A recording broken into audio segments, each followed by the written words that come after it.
Charania reporting that the Bucks are listening to offers for Giannis Antetokounmpo ahead of the February 5th trade deadline. It's been reported before that the 9-time All-Star was open to a trade, but he said recently that he would never ask for a deal.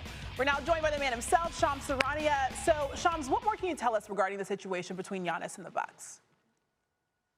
Christine, sources tell me Giannis Antetokounmpo has made it clear that he's ready and prepared for a trade from the Milwaukee Bucks, whether it's at the trade deadline or in the offseason. My understanding is Giannis has communicated to the organization for months now that he believes it's time to part ways after 13 years together, a championship together. And so the Milwaukee Bucks have gotten aggressive offers from multiple rival teams over the last several days. And I'm told they are starting to listen. These are offers of all-star players, multiple draft picks, and this is all that's been brewing over the last 9 months. Giannis and his agent, Alex Saratsas, have been upfront with the organization.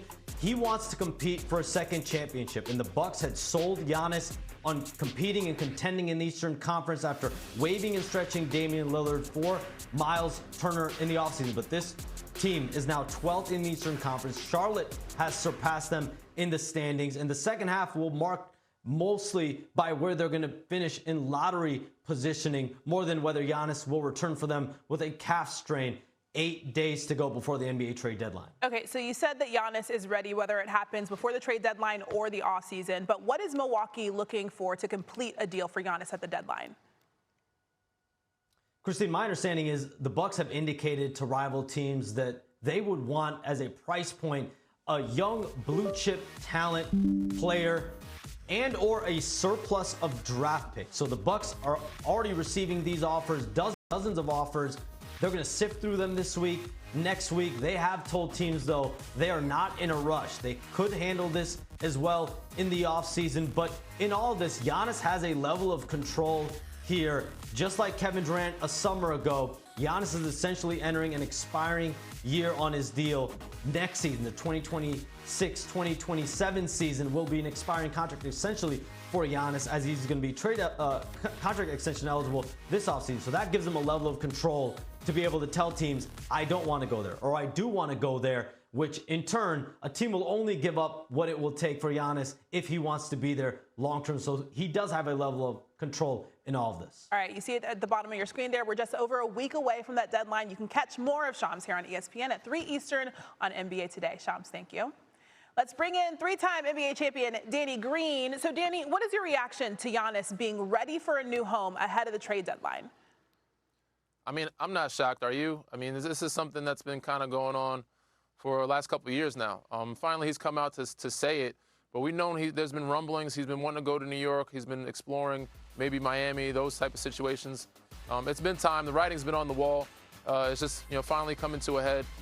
So, yeah, we want to see a great player like Giannis playing meaningful basketball and being in contention. So right now he can't do it in Milwaukee, so we want to see him elsewhere, and it's time. So the writing's been on the wall. Yeah, I mean, he's been talking about it all offseason. It's been back and forth. I said it, I didn't say it, but you just heard Shams say there are several aggressive offers on the table for Giannis. Which teams are you watching the closest heading into the deadline?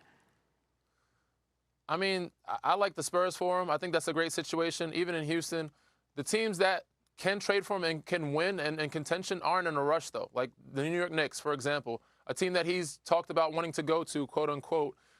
They just don't need to make a move right now. They're not in a rush. The East is so wide open, but they want to see what they have this year. Same with San Antonio, same with Houston, same with OKC. Like, those are the teams that I don't expect them to panic mode and push the button. But the teams that I am looking at are like the Atlanta Hawks, the Miami Heat, even the Golden State Warriors. Like, those are the teams that right now have an advantage because they need to win right now. Well, Golden State needs to win right now, but Atlanta and the other teams, Miami, they have time. They don't need to win right now. They can, acclimate him in throughout the offseason, throughout the second half of the season and next summer, and then kind of rebuild for the following year. Yeah, we know he wants to go to a contender. I just feel like it'd be so awkward if he doesn't get dealt before the trade deadline because he's on a team now that we know that he does not want to be on. We'll see what happens. Danny, we'll see you in a little bit. For sure.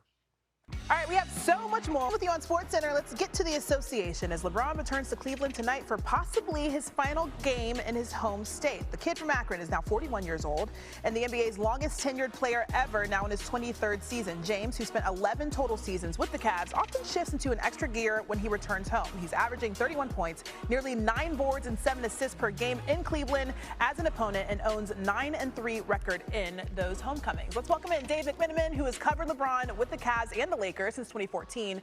So LeBron's future beyond this season remains uncertain with his contract set to expire. So what can you share about the possibility that tonight could be his farewell to his fans in Cleveland? Yeah, I mean, Christine, LeBron hasn't made any clear indication of what his plans are going to be for next year. I've had people close to him tell me that he's not necessarily interested in a retirement tour because that could bring some negativity with it if all of a sudden his body doesn't cooperate. He goes to a city, everybody buys tickets, and he's unable to play. He doesn't want to have that disappointment following him. So we don't know if this is going to be the final 30 or so game stretch of his career, but certainly this is his only trip to Cleveland this year, unless the Lakers play the Cavs in the finals. It's always a special event. Now, I was told by some league sources and some Cavs team sources that if LeBron chooses to extend his career this summer, the Cavs would welcome him back with open arms for a third stint in Cleveland. So certainly that's one thing to look at, and I'm sure there'd be some fans in the stands tonight that are telling LeBron they'd love to have him back here. Yeah, I know there's been a lot of conversation about whether or not he would return home. So while Cleveland fans are waiting to see LeBron tonight, the Lakers faithful are ready to see Austin Reeves return to the lineup. When will Reeves come back from his calf strain? Yeah, Christine, he's been out since Christmas Day, so it's really been about 4 weeks, and that would be a quick return on the recovery timeline for him to be back in the lineup already. It was estimated to be 4 to 6 weeks, if not even longer. So the Lakers are still hopeful they'll get Reeves back in the lineup at some point on this road trip. There's still 3 more games after the Cleveland game. They go to D.C. to play the Wizards, then they go to New York for a pair of games against the Knicks and the Nets. Austin's been ramping up behind the scenes, playing in what they call stay-ready games, basically 5-on-5 with some of the bench players and some of the coaches.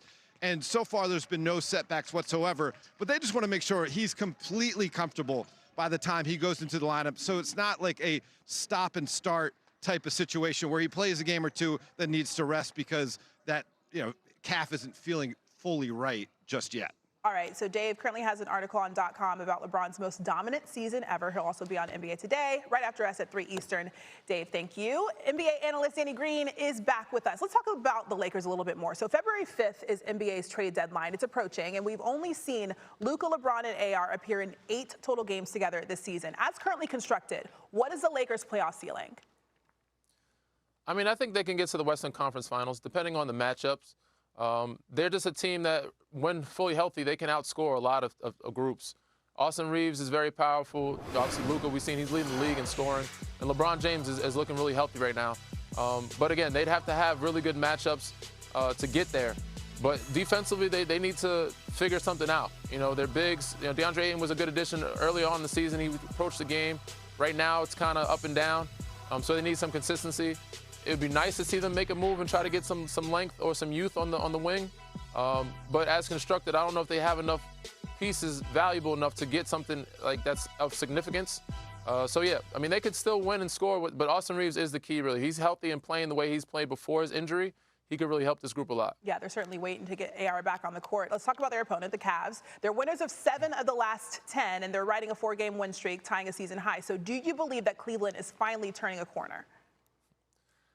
To start the season, the glass was half empty for me. It's starting to fill up. They're making some changes. I believe they can turn it around some, but I need to see more from them. Right now, this year, it's really been all Don. Donovan Mitchell's been unbelievable.